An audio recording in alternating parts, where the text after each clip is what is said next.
여러분과 함께 빌립 집사님의 사마리아 전도라는 제목으로 말씀 나눌 것입니다. 우리가 지난주에 스테반 집사님에 대한 내용을 배웠습니다. 성령 충만한 스테반 집사님을 3주 동안 이렇게 다루었는데, 지난주는 스테반 집사님의 마지막 즉 죽음을 다뤘죠. 우리 그래서 순교자 스테반 집사님을 이렇게 살펴봤습니다.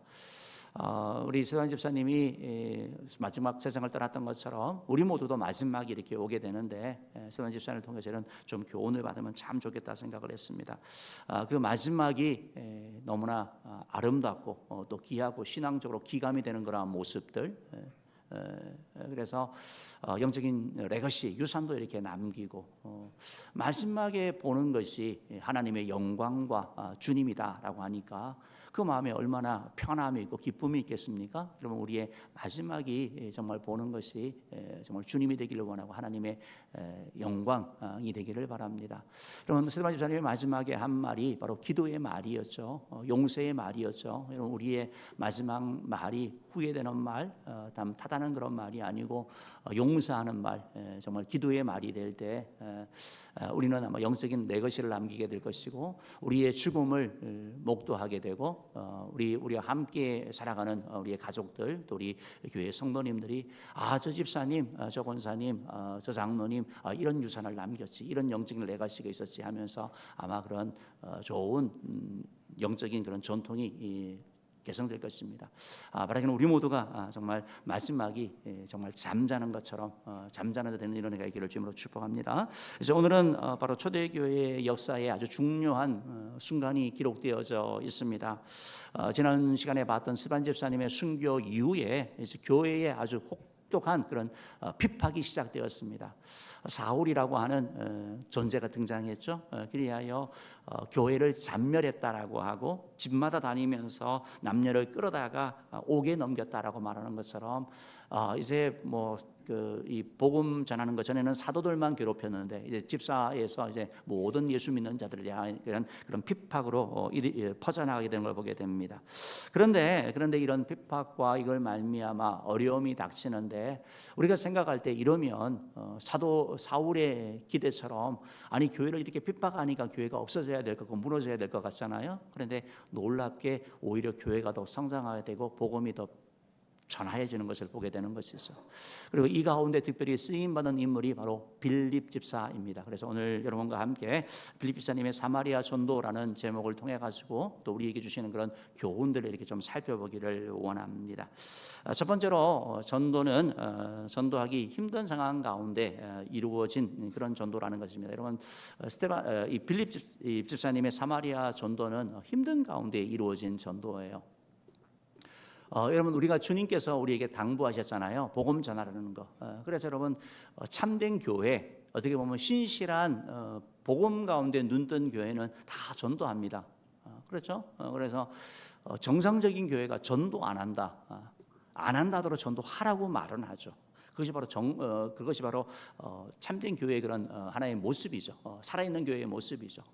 그런데 여러분, 전도하기가 얼마나 힘듭니까? 우리가 다 전도에 대한 거 다 알잖아요. 또 우리가 초청 축제가 또 시작이 될 것이고, 또 내일부터 또 한 주간 또 기도도 할 것이고, 또 다음 주에 또 작성도 할 것이고, 그러니까 이런 일들이 우리 가운데 있는데, 우리가 전도에 대한 거 다 아는데 그런데 힘들다라는 거예요.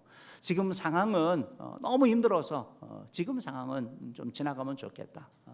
아니면 지금 여기서는 안 됩니다, 주님. 이 고비만 넘기고, 아니면 주님 이 직장에서는 아니고, 내가 이 사람들은 아니고 좀 다른 사람에게 하겠습니다, 이런 마음을 들 때도 있고, 때때로 우리에게 아니 왜 맨날 목사님 자꾸 전도하라고 그러냐, 스트레스, 그렇잖아요. 스트레스가 많은데 왜 자꾸 스트레스 주시냐고. 전도는 그냥 전도사님들하고 권사님들하고 장로님이 하는 것이지, 아니 목사님들이 하는 것이지 왜 자꾸 우리 보고 전도하라냐라고 생각할 수가 있죠. 그런데 세 가지에 대한 다 답이 오늘 주어지는 걸 보게 됩니다. 그래서 스테반 집사님의 사마리아 전도와 그걸 통해서 나타나는 것은 힘든 가운데 복음을 전했고, 그리고 왜 나냐라는 것이 아니고 평신도들이 집사가 복음을 전했습니다. 그리고 힘든 곳이라고 하는 사마리아에 가서 복음을 전한 걸 이렇게 보게 되거든요. 그래서 우리가 말씀을 통해서 조금 더 한번 살펴봅시다. 사도행전 8장 4절 말씀 한번 읽어봅시다. 시작. 그 흩어진 사람들이 두루 다니며 복음의 말씀을 전할세. 여러분, 흩어진 사람들이 누굽니까? 왜 흩어졌습니까? 바로 예루살렘 교회에 혹독한 핍박이 있었거든요. 웬만하면 버티죠. 여러분, 흩어진다라는 것은 모든 재산을 놓고 간다라는 거예요. 간단히 정리하고 떠나는 거예요. 직장도 다 놓게 되고 관계를 다 끊고 가는 거예요. 우리가 웬만하면 버티려고 하잖아요. 그러니까 얼마나 힘든 그런 어려운 그런 핍박이 그 가운데 일어났는지 모르는 거죠. 그러니까 이렇게 흩어진 사람들이다라고 한다면 정말 고난 가운데, 어려운 가운데, 아니 예수 믿다가 축복받고 예수 믿다가 잘 돼야 되는데 왜 이렇게 어려움이 있냐라고 생각할 수 있는 그런 데 아니겠습니까? 그런데 오늘 성경 말씀 보니까 이들이 흩어진 그곳에서 바로 가는 곳마다 복음을 전했다 이렇게 말씀하고 있는 것이죠. 그러니까 초대교회 성도들은 박해를 피해 가지고 예루살렘을 떠났습니다. 그런데 그들은 단순히 몸만 피난 간 것이 아니고 복음과 함께 간 것이죠. 그래서 그들과 복음은 분리될 수 없었다라는 것. 그래서 그들이 이렇게 사람을 만나는 거 아니겠습니까? 사마리아 지역에 사람을 만났을 때 사람들이 어떻게 왔냐? 뭐 여러 지역에서는 어떻게 왔느냐? 도대체 어디에서 왔느냐? 우리는 예루살렘에 있던 사람들인데 사실은 핍박이 일어나서 이렇게 왔다. 뭐 때문에? 예수 때문에. 아니 예수가 도대체 뭐길래? 아니 그냥 뭐 안 믿는다 그러고 그냥 있으면 되는 거 아니야? 그냥 안 하면 되는 거 아니야? 이런 생각을 할 수 있지 않습니까? 그들은 그럴 수 없다고 얘기를 하는 거죠. 왜? 예수님이 진리이기 때문에. 예수님이 내 인생의 전부인 우리의 구세주이기 때문에 우리가 포기할 수 없었다. 그래서 우리가 귀하게 여기는 걸 다 내려놓고 이렇게 왔다 라고 함으로 말미암아 복음이 전해지는 역사를 보게 되는 것이죠. 여러분, 그들이 가는 곳마다 복음을 전하는 자가 된다라는 거, 어떻게 보면 그들은 뜻하지 않게 흩어졌습니다. 그곳에 바로 전도사로, 복음 전하는 자로, 선교사로 가게 된 것이죠. 그래서 그들을 통해서 주의 복음이 힘있게 펼쳐지는 것을 보게 되는 것입니다. 하나님께서는 이 핍박이라는 이 어려운 상황을 통해 가지고 예루살렘과 온 유대와 사마리아와 땅끝까지 이르러 내 복음을 전하고 하시던 그 말씀을 성취해 가는 것을 보게 되는 것이죠. 우리가 신앙생활을 하면서 우리 삶 가운데도 이렇게 흩어진 자처럼 때로는 고난이 오고 어려움이 올 때가 있습니다. 주님, 이 고난이 끝나고 나면, 이 문제가 해결되어지고 나면 주님, 내가 전도하고 봉사하고 섬기겠습니다. 그럴 때가 많죠. 그런데 오늘 성경에 이렇게 보니까, 성경에 보니까 이들은 흩어진 자들이 그곳에서 복음을 전한 것을 보게 되는 것이죠. 우리가 생각할 때는 복음을 전하고 뭘 하려면 뭐가 형편이 좋고 잘 돼야지 사람들이 복음을 듣고 반응하지, 어려운데 무슨 복음에 반응하느냐라고 하는데, 복음의 역사는 오히려 힘들 때, 어려울 때 일어나게 된 것을 보게 됩니다. 여러분, 지금 우리 한국교회는 얼마나 복을 받았는지 모릅니다. 정말 2차 세계대전 후에 세계의 최빈국 중에 하나 아니었습니까? 6.25 전쟁을 통해서도 그렇고 정말 그 폐해가 되었고, 북한과 남한이 비교할 때 비교할 수 없는 그런 가운데 있었는데, 이 땅이 지금 세계의 경제 대국으로 이렇게 우뚝 서게 되는 거, 우리 부모님 세대나 그 윗세대는 먹고 사는 게 이슈였는데 지금은 우리는 몸매 관리하는 게 이슈가 되잖아요. 그러니까 또 완전히 다른 거죠. 뭘 먹는가가 아니고 뭘 안 먹느냐, 이걸 가지고 이제 사는 그런 시대 가운데 살게 되는 것이죠. 그러면 우리 부모님 그 윗세대는 정말 가난하고 힘들고 전쟁 이후에 그 어려운 그 시대 가운데 때로는 예수 믿는다라는 것 때문에 가문에서 쫓겨나기도 하고 다 포기되기도 했는데, 그런데 그걸 통해서 복음이 더 전해진 것을 된 것을 보게 되는 것이죠. 지금은 오히려 더 잘 살고 잘 먹고 교회도 더 찬란하게 되고 교회도 더 이렇게 풍성해졌지만 오히려 세상 사람들에게 손가락질 받는 거. 그러니까 어떻게 보면 우리가 생각하는 그 축복이 복음 전하는데 도움이 안 될 수도 있다라는 것이죠. 우리가 기억할 건 뭐냐면, 하나님께서 우리에게 축복을 주시든 성공을 주시든 실패를 주시든 약하게 하시든 강하게 하시든 병들게 하시든 건강하게 하시든 우리는 모든 것에서 복음을 전하는 자가 되어야 된다라는 것. 이것이 바로 그 말씀을 하고 있는 것이죠. 어떤 분이 이제 아파서 병원에 간 거죠. 그럼 병원에 가면 다 그냥 다 환자들은 다 아이가 되지 않습니까? 어떻게 보면요, 나나하게 되는 것이죠. 특별히 또 중병이 걸리면 그런 것이죠. 불안하고 걱정되는 것이 사실인 것이죠. 그렇지만 그 가운데 똑같은 상황이 있지만, 똑같은 병 들었지만 예수 믿으니까 병이 하나도 안 걸리고 하나도 아픔이 없는 게 아니라 아픔이 있고 질병이 있지만 그 가운데 편안한 사람, 그 가운데 하나님이 주시는 위로가 있는 사람, 그 사람이 바로 귀감이 되는 것이죠. 시편 127편 2절 말씀은 이렇게 말씀하고 있죠. 여호와께서 그의 사랑하시는 자에게 잠을 주신다. 염려 걱정 때문에 잠자지 못하고 안절부절하는데 이 사람은 똑같은 문제, 아니로 내가 봤을 때 더 심각한 문제를 가지고 있는데 편안하게 자는 거예요. 그 마음에 기쁨이 있는 거예요. 서사 같은 얼굴을 가진 거예요. 아무 문제가 없는 줄 알았더니 알고 보니 나보다 더 심각한 문제를 가지고 있어요. 바로 그 사람을 통해서 복음이 전하여지는 것이죠. 그러니까 여러분, 복음이라는 것은 우리가 잘 될 때만이 아니고 지금 내가 있는 상황에서 복음을 전해야 되는 것을 말씀하고 있는 것입니다. 성도는 환경에 영향받는 것이 아니고 환경에 영향을 끼치는 사람이죠. 환경 때문에 기분이 좋았다, 슬펐다, 낙심됐다 이게 아니고 오히려 환경을 변화시키는 사람, 하나님을 바라보면서 헤쳐나가는 사람이 믿음의 사람인 줄 믿습니다. 바라기는 여러분 모두가 어떤 모든 상황 가운데 주의 복음을 전하는 이 초대교회처럼 그렇게 쓰임받는 되기를 주임으로 축복합니다. 베드로전서 1장 6절은 이렇게 말씀하고 있습니다. 읽어봅시다. 시작. 그러므로 너희가 이제 여러 가지 시험으로 말미암아 잠깐 근심하게 되지 않을 수 없으나 오히려 크게 기뻐하는도다. 근심할 수 없으나 시험 때문에, 시련 때문에, 어려움 때문에 왜 그것도 근심하죠. 그렇지만 그것 때문에 하나님께 나아가게 되고 그것 때문에 내가 더 성숙하게 되고 그것 때문에 내가 더 변하게 되는 사실을 통해서 하나님 앞에 기뻐하는 자가 된다라는 것. 고난에는 하나님의 뜻이 있죠. 시련은 하나님의 뜻이 있죠. 하나님의 말씀이 있죠. 그래서 우리가 기도할 것은 하나님 이 고난 빨리 지나가게 하소서가 아니고 하나님 이 고난을 통해서 하나님이 나에게 하시는 말씀 듣기를 원합니다. 깨닫기를 원합니다. 그걸 해결해야 돼요. 해결하지 않으면 또 다른 문제가 계속 오는 거예요. 도망가서도 되는 것이 아니고 하나님 앞에 시련을 통해서 어려움을 통해서 주님 앞에 매달림으로 말미암아 정말 주의 뜻을 잘 해결하고 그래서 그 고난이 그 시험이 오히려 기쁨으로 변하는 길을 축복합니다. 또한 이 사도행전의 말씀 보면 이제 5절 말씀 보면 이렇게 말씀하고 있죠. 읽어봅시다. 시작. 빌립이 사마리아 성에 내려가 그리스도를 백성에게 전파하니. 빌립이 이제 빌립 집사가 나오죠. 여기서 빌립은 예수님의 제자도 빌립이 있습니다. 그 빌립이 아니고 예수님의 12제자 빌립이 아니고 바로 초대교회 7집사 가운데 한 사람이었던 빌립이에요. 여러분, 빌립 집사 뽑을 때 어떻게 했습니까? 성령 충만하고 지혜 충만하고 은혜 충만한 사람이었죠. 바로 그 사람이 바로 빌립이었죠. 이 빌립이 전도를 하는데 어디에 내려갔다고 말하고 있습니까? 사마리아 성에 갔다 이렇게 말하고 있습니다. 사마리아 지역에 갔다라는 것입니다. 우리에게 있어서 이 사마리아가 뭐 특별한 곳이야 라고 생각하지만 유대인들에게 있어서는 사마리아는 특별한 곳이 됩니다. 우리 지도를 한번 좀 볼까요? 지도를 한번 좀 보면 좋겠는데요. 봅시다. 지도를 봅시다. 여러분, 이렇게 이스라엘이 이렇게 구성되어져 있는데 위에 갈릴리 호수가 있고 밑에 사해가 있고 요단강이 이렇게 흐르게 됩니다. 그리고 밑에가 유대입니다. 유대 땅이고 위에는 갈릴리 이방 땅, 예수님이 탄생하신 바로 갈릴리 지역을 말하고 그 가운데 이제 사마리아가 이렇게 있게 됩니다. 그런데 이 사마리아에 대해서 이 예루살렘 사람들이 이방 갈릴리에 대해서는 오히려 나은데 사마리아에 대해서는 아주 적대적이고 이렇게 반감이 있습니다. 이제 그 원인은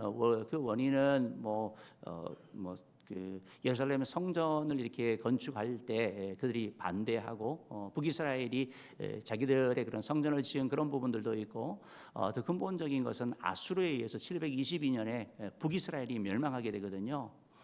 그래서 멸망함으로 말미암아 아수르가 무슨 정책을 펼쳤냐면 저기 사마리아 위쪽으로 해서 이 나라가 나눠져 있었는데 북이스라엘이 아수르에 망할 때 아수르가 어떤 정책을 펼치냐면 혼인 정책을 펼칩니다. 그래서 혼혈이 생기는 거예요. 그러니까 결혼을 통해 가지고 자녀를 놓으니까 피가 섞이는 거죠.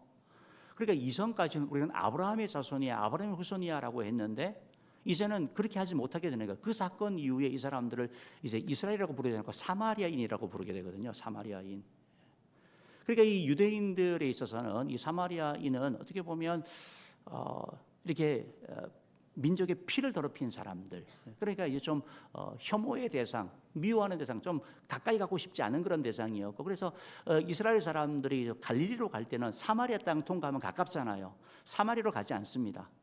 지나서 가거든요.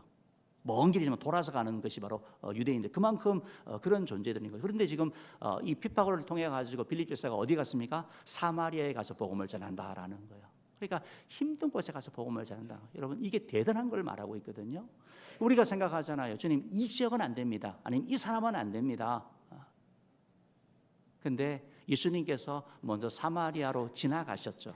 예수님께서 내가 일로 행하여야 된다고 하면 사마리아에서 한 여인을 만나서 그들에게 그녀를 새롭게 하신 것을 우리가 잘 알고 있습니다. 그 말씀은 뭐냐면 예수님은 사마리아 사람들도 위해 오셨다는 걸 말씀하고 있습니다. 복음은 사마리아까지 전해져야 된다라는 거. 그래서 예수님께서 말씀하신 것처럼 예루살렘과 온 유대와 사마리아 그리고 더 나가서 땅끝까지 나아가는데 사마리아는 어떤 거냐? 지리적으로는 가까지만 마음으로 불편한 그런 존재. 그래서 오늘날 시대에 사마리아가 뭘까 생각하니까 아마 오늘날 어떻게 보면 서울에서 복음을 전하는 거, 오늘 이 시대 한국 사회가 사마리아가 아닌가 생각을 하게 되는 거예요. 교회에 대하여 이렇게 부정적이고 비판적이고 뭐 그런 일들이 우리가 보지 않습니까? 그리고 우리 다음 세대들 같은 경우 우리 어른들은 그나마 좀 낫죠. 그러나 30대, 40대, 20대, 우리 10대 교회 다닌다라고 얘기를 하면 이것이 너무 불편한 거죠. 그러니까 그런 시대 가운데 살고 있다라는 거. 우리가 기억하는 것처럼 빌립 집사님이 바로 사마리아도 복음을 전했던 것처럼 여러분 복음의 예외되는 구간은 없다. 여러분 기억하셔야 됩니다. 그래서 복음은 모든 사람에게 전하여져야 된다.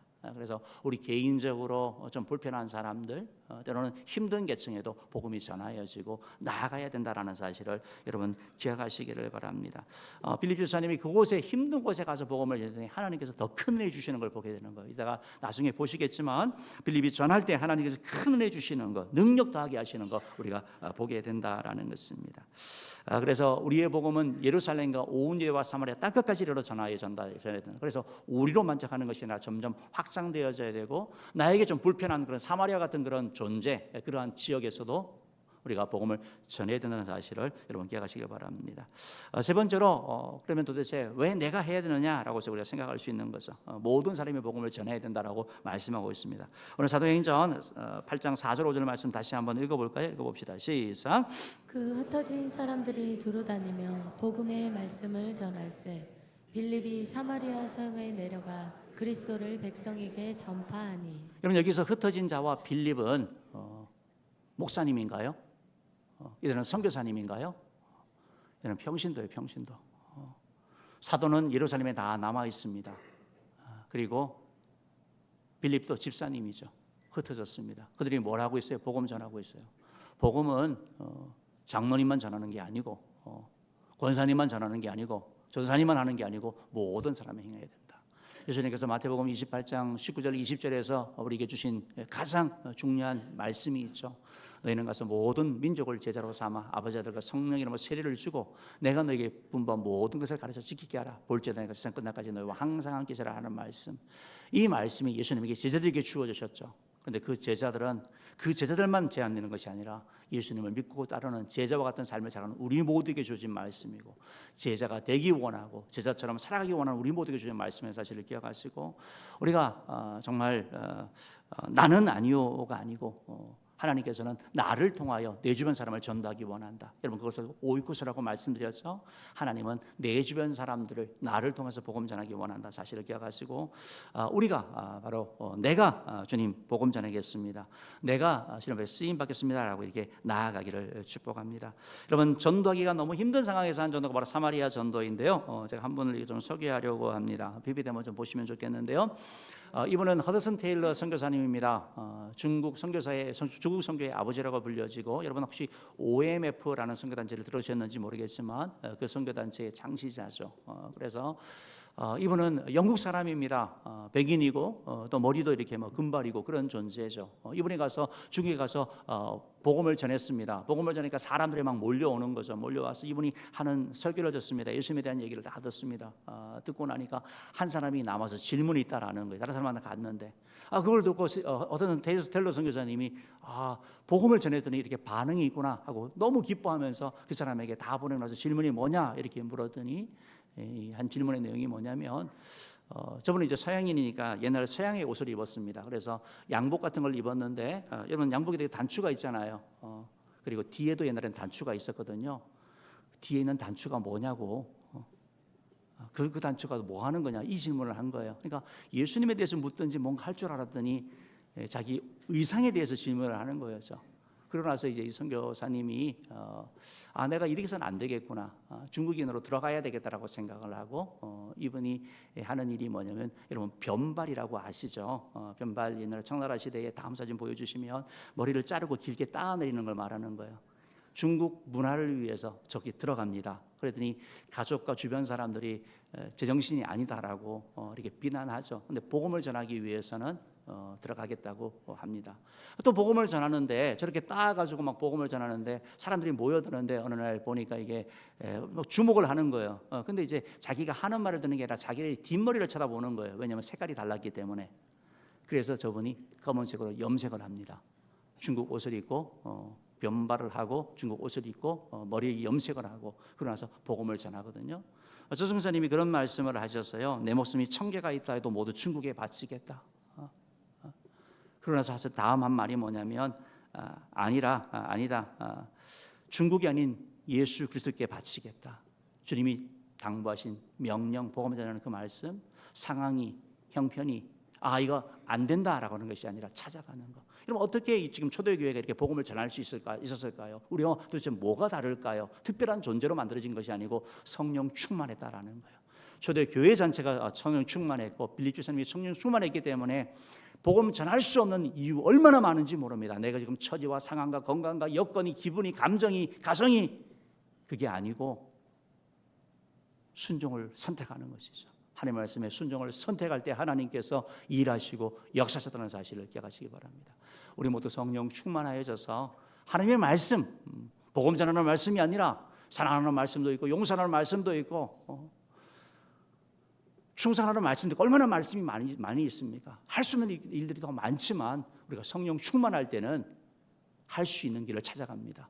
성령 충만하지 않으면 못하는 이유를 어떻게 합리적으로 합법적으로 어떻게 좀 이렇게 설득력 있게 제시할까 그 생각을 하는 것이고, 성령 충만하면 주님이 기뻐하는 일 위하여 내가 어떻게 할 것인가라고 선택하게 된다라는 것입니다.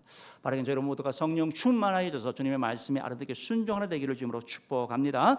두 번째로 사마리아의 전도는 바로 큰 기쁨이 있다라는 겁니다. 여러분 복음 전하고 순종하면 기쁨이 있어요. 전도만이 아니라 하나님 말씀에 순종할 때 여러분 기쁨이 주어진다는 걸 여러분 기억하셔야 되는 거예요. 기쁨이 있습니다. 기쁨이 있습니다. 하나님 말씀에 순종할 때 기쁨이 있습니다. 그리고 그 말씀을 통해서 변화되는 사람의 삶에 기쁨이 있는 거예요. 말씀을 전하는 자나 듣는 자 모두에게 기쁨이 있습니다. 주의 말씀에 순종하는 자에게 기쁨이 있다라는 것입니다. 사도행전 8장 6절 말씀 한번 읽어보겠습니다. 시작. 우리가 빌립의 말도 듣고 행하는 표적도 보고 한 마음으로 그가 하는 말을 따르더라. 그러니까 여러분 빌립 집사님이 복음을 전하는데요. 복음을 전하는데 사람들이 말을 들었대요. 행하는 표적도 보고 말씀과 표적이 같이 간 걸 보게 되고요.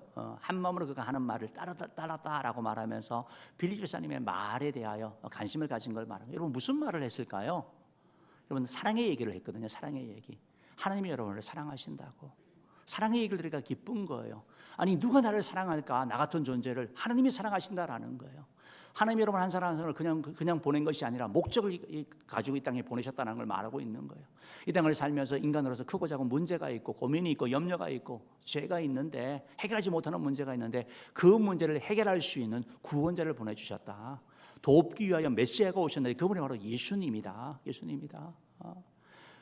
우리 인간의 모든 문제의 근본 뿌리는 바로 죄의 문제인데 우리 인간의 노력으로 업적으로 그 문제를 해결하지 못하기 때문에 메시아이신 예수님이 십자가에 못 박혀 죽어주셨다. 그리고 그분이 부활하셨다. 그래서 예수님 앞에 나와서 예수님을 믿게 되면 주께서 바로 구원의 은총과 제사함의 은총과 하나님의 자녀되는 은총과 우리 삶의 문제를 해결해 준다. 이 복음을 전한 거거든요. 여러분 예수님의 이름을 부르고 찬양하고 예수님을 자꾸 전하면 우리 마음에 기쁨이 있습니다. 즐거움이 있습니다. 하나님의 말씀에 순종할 때 주께서 우리의 순종하는 자의 마음에 말할 수 없는 은혜를 주시거든요. 바로 그래서 전하는 자가 이런 은혜를 누리게 되는 것이고 그 말을 잘 들었던 그 사람들 가운데 그 말을 따랐던 사람들에게 하나님께서 표적으로 나타나신 거죠. 7절 말씀 읽어봅시다. 시작. 많은 사람에게 붙었던 더러운 귀신들이 크게 소리를 지르고 나가고 또 많은 중풍병자와 못 걷는 사람이 나으니 그러니까 귀신이 떠나가게 되는 거예요. 중풍병자가 못 걷는 사람이 낫게, 그들의 능력으로 해결하지 못했던 문제가 해결되지는 일이 일어나게 되는 거. 바로 하나님께서 빌립 집사님이 힘든 곳에서 복음을 전하니까 빌립 집사님의 말이 참이다, 바로 예수님이 구원자고 하나님 우리 인생의 해답이라는 것을 보여주는 그 바로 표적이 나타나는 것을 말씀하고 있는 거거든요. 그러니까 주님께서는 이 사건을 통해 가지고 지금 우리에게 말씀하시는 것이죠. 주님께서 원하시는 우리의 영혼만의 구원에 우리 전인적인 구원을 원한다. 여러분, 우리의 영혼의 구원만 아니라 이 땅 가운데 주님께서 원하는 건 풍성한 삶이거든요. 이 두 가지가 같이 가야 되는 것에 대한 것을 말씀하는 거죠. 질병으로 문제로 고통받는 자에게 주께서 내가 해결해 줄게, 내가 도와줄게 라고 찾아오시고 말씀하신다. 그래도 여러분, 문제가 해결되니까 그 삶 가운데 기쁨이 있고 즐거움이 있는 거 아니겠습니까? 복음을 들을 때 내가 제사함 받는 것 때문에 기쁜 것이고, 내가 사랑한다는 것 때문에 기쁜 것이고, 내가 정말 진리를 발견한 그런 기쁨, 도대체 왜 살아야 되는지 삶의 목적을 몰랐는데 그래서 목적을 알게 되는 그러한 기쁨, 참을 알므로 말미암아 변찮는 진리를 알므로 말미암아 흔들리지 않는 자염을 얻게 되는 그러한 기쁨들. 그동안 나는 실패자고 패배자였는데 일어날 용기가 없었는데 다시 일어날 수 있는 용기를 주는 그 말씀, 그 함께하심, 이걸 통해서 그 마음 가운데 큰 기쁨이 있는 것을 말씀하고 있는 것이죠. 예수님께서도 바로 그런 일을 행하셨습니다. 예수님께서 오셔가지고 중풍병자, 소경, 안진뱅이, 열병 다 치유하여 주셨고, 예수님께서 귀신에게 눌린 자도 치유해 주신 것을 말씀하고 있죠. 누가복음 4장 8절 말씀은 이렇게 말씀합니다. 우리 같이 한번 읽어봅시다. 시작. 예수께서 대답하여 이르시되 기록된 바 주 너의 하나님께 경배하고 다만 그를 섬기라 하였느니라. 누가복음 4장 8절, 제가 말씀 잘못 드린 것 같습니다. 주의 성령이 내게 임하셨으니 이는 가난한 자에게 복음을 전하게 하시려고 내게 기름을 부으시고 나를 보내서 포로된 자에게 자유를, 눈먼 자에게 다시 보게 함을 전파하며 눌린 자를 자유케 하고 주의 은혜의 해를 전파하게 하려 하심이라 하였더라. 이 말씀이거든요.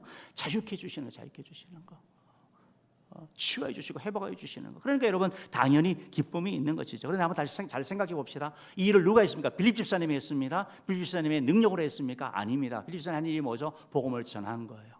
복음을 전할 때 주님께서 일하셨다는 걸 여러분 기억하셔야 돼요. 우리의 능력이 아니라 주님의 능력을 하셨다라는 거예요. 복음이 전파되는 곳에 주님의 능력이 나타난다라는 거예요. 주님의 능력이 나타날 때 기쁨이 있고 정말 치유가 있고 회복이 일어난다는 사실을 기억하시기 바랍니다. 사랑하는 성도 여러분, 우리가 성령 충만하여져서 주의 복음을 전하고 나아갈 때 주께서 자유케 하고 치유케 하시고 또 새롭게 하는 이런 역사가 일어나서 큰 기쁨이 있을 줄 믿습니다. 정말 전함으로 말미 이런 기쁨을 맛보기를 주님으로 축복합니다. 마지막 세 번째로 오늘 빌립 집사님의 사마리아 전도는 바로 열매가 있다라는 것입니다. 여러분, 순종하면 하나님께서 열매를 주세요. 전도의 결과가 열매가 있습니다. 기쁨이 있습니다. 변화가 있습니다. 여러분, 주님께서 기도하라고 말씀하시죠. 기도하면 기도 응답의 기쁨이 있습니다. 항상 열매가 있다라는 거예요. 여러분, 전도하게 되면, 복음을 듣게 되면 사람이 열매가 나타납니다. 예수님에 대한 얘기를 계속 듣게 되면 사람이 변하게 되는 거예요. 회심이 일어납니다. 예수를 믿게 되는 일이 일어납니다. 개인의 질적인 성장이 일어나게 되는 겁니다. 열매가 변하게 되는 거예요. 내가 예수를 알므로 말미암아 더 좋은 아버지가 되려고 하는 거예요. 내가 예수를 알고 나니까 더 좋은 직장이 되려고 하는 겁니다. 내가 예수를 믿고 나니까 더 좋은 남편이 되려고 하는 거, 더 좋은 아내가 되려고 하는 거, 더 좋은 직장이 되려고 하는 거, 더 좋은 학생이 되려고 하는 거. 복음이 우리를 변화시키는 것이죠. 복음은 우리를 변화시키는 능력이 있거든요. 우리를 자꾸 주님을 닮아가게 하는 거거든요. 주님이 기뻐하는 모습으로 가게 하는 거거든요. 그래서 이런 일이 일어나게 된 것을 보게 되는 것입니다. 바로 빌립 집사님의 사마리아 전도를 통해서 어떤 열매가 일어났습니까? 우리 사도행전 8장 9절 10절 말씀 한번 읽어봅시다. 시작. 그 성에 시몬이라 하는 사람이 전부터 있어 마술을 행하여 사마리아 백성을 놀라게 하며 자칭 큰 자라 하니 낮은 사람부터 높은 사람까지 다 따르며 이르되 이 사람은 크다 일컫는 하나님의 능력이라 하더라. 그 사마리아 성에 시몬이라는 마술사가 있었는데 이 사람은 마술로 사람들을 미혹하는 자였다라고 얘기를 하고 있습니다. 그러니까 스스로 큰 자라고 하고, 그래서 사람들도 얘기를 하면서 야, 이 사람 정말 큰 자네, 대단한 자네라고 하면서 하나님의 능력이라고 하면서 마치 이런 신적인 존재로 군림하던 그러한 존재. 그러니까 이들에게 너희들 내 말 듣지 않으면 문제가 생긴다, 이런 두려움 그런 주는 존재. 그래서 우리가 흔히 생각하기에 이렇게 좀 악영향을 끼치는 그러한 안 좋은 의미에서 영향을 행사했던 그런 존재인 것을 보게 되는 것이죠. 사람들이 두려워하니까 더 군림하게 되고 더 나쁜 짓하고 더 어떻게 보면 더 안 되는 이런 삶을 살아가는 자가 바로 시몬이었던 것을 보게 되는 것입니다. 11절 말씀도 보면 그런 말씀이 있잖아요. 읽어봅시다. 오랫동안 그 마술에 놀랐으므로 그들이 따랐다라고 말하면서 놀라가지고 따르는 거예요. 기뻐서 따르는 게 아니라. 여러분, 이런 존재가 바로 시몬이었는데 이 시몬도 바로 복음의 능력은 뭐냐? 변화시킨다라는 거예요. 시몬이 바로 세례받고 주를 따르는 자가 되는 일이 일어나게 됩니다. 우리 12절 13절 말씀 한번 읽어볼까요? 시작. 빌립이 하나님 나라와 및 예수 그리스도의 이름에 관하여 전도함을 그들이 믿고 남녀가 다 세례를 받으니. 예. 빌립이 하나님 나라와 예수 그리스도의 이름을 관해 전도함을 그들이 믿고 남녀가 다 세례를 받은, 여기서는 사마리아 사람들 얘기를 합니다. 그 사람들이 믿고 세례를 받은 거예요. 그걸 들으면서 이전에는 시몬이에요. 두려움 가운데 있는 사람들이 이제는 시몬에게 주목했던 사람이 빌립에게 주목하는 거예요. 빌립이 전하는 예수님께 주목하는 거예요. 하나님의 나라에 대해서 관심을 가지는 거예요. 전에는 전혀 관심 없었던 그 사실에 대해서 관심을 갖고 세례를 받으면서 거듭나게 되는 일이 일어나게 되는 것이죠. 13절 말씀 읽어봅시다. 시작. 시몬도 믿고 세례를 받은 후에 전심으로 빌립을 따라다니며 그 나타나는 표적과 큰 능력을 보고 놀라니라. 시몬도 믿었다라고 말합니다. 세례를 받았다고 말하고 있습니다. 그리고 전심으로 빌립을 따라다니며 그 나타나는 표적과 큰 능력을 보면서 놀랐다라고 말하면서 아주 빌립을 열심히 따라다니는 그러한 존재로 변한 것을 말씀하고 있는 것이죠.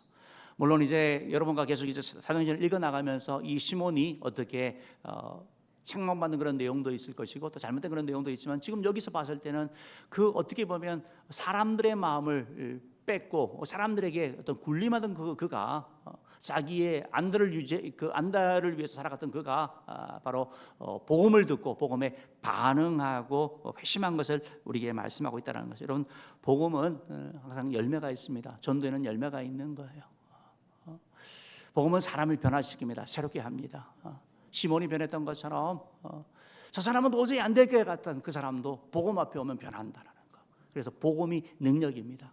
우리가 전하는 복음, 우리가 전하는 예수 그리스도께서 바로 인생의 해답이 되고 그분이 전부이기 때문에 우리의 능력이 된다라는 것이죠. 말씀을 정리해 보겠습니다. 여러분, 오늘 빌립 집사님의 사마리아 전도를 통해서 우리가 알게 되는 것은 아니 그렇게 힘든데, 아니 그 조건에서, 아니 그 힘든 지역에서, 아니 사역자도 아닌데 우리가 복음을 전해야 돼? 우리가 순종해야 돼? 아니 내가 장로가 되면 순종할게, 내가 권세가 되면 순종할게, 그게 아니고 순종할 때 하나님이 기뻐하시고 일하신다는 것. 여러분, 복음 전하는 것은 모든 사람에게 주어진 일이고 때를 얻든지 못하든지 항상 힘쓰라는 말씀처럼 우리가 복음을 전해야 된다는 것. 근데 우리가 못합니다. 우리는 안 됩니다. 어떻게 가능합니까? 성령 충만할 때 가능한 거예요. 주님 앞에 능력을 구하고 주님 앞에 나아갈 때 주님께서 우리를 변화시키고 우리에게 셈 주시고 우리에게 능력 주신다라는. 그래서 예수님이 말씀하시는 것처럼 오직 성령이 너희에게 계시면 너희가 권능을 받고 예루살렘과 온 유대와 사마리아 땅끝까지 내시게 된다는 말씀은 성령이 충만함, 성령이 충만할 때 우리 자신을 이기고 환경을 이기고 여건을 이기고 나아가서 복음 전하는 자가 된다는 거. 복음을 전할 때, 순종할 때 기쁨이 있습니다. 즐거움이 있습니다. 하나님의 기적이 나타납니다. 더 나아가서 순종할 때 하나님께서 열매를 주신다라는 거. 바라기는 우리의 전도를 통해서, 우리 순종을 통해서 저와 여러분이 기쁨을 맛보고 또한 열매를 얻을 뿐만 아니고 우리 주변 사람들이 주께 돌아오는 일이 일어나기를 주님으로 축복합니다. 기도하겠습니다.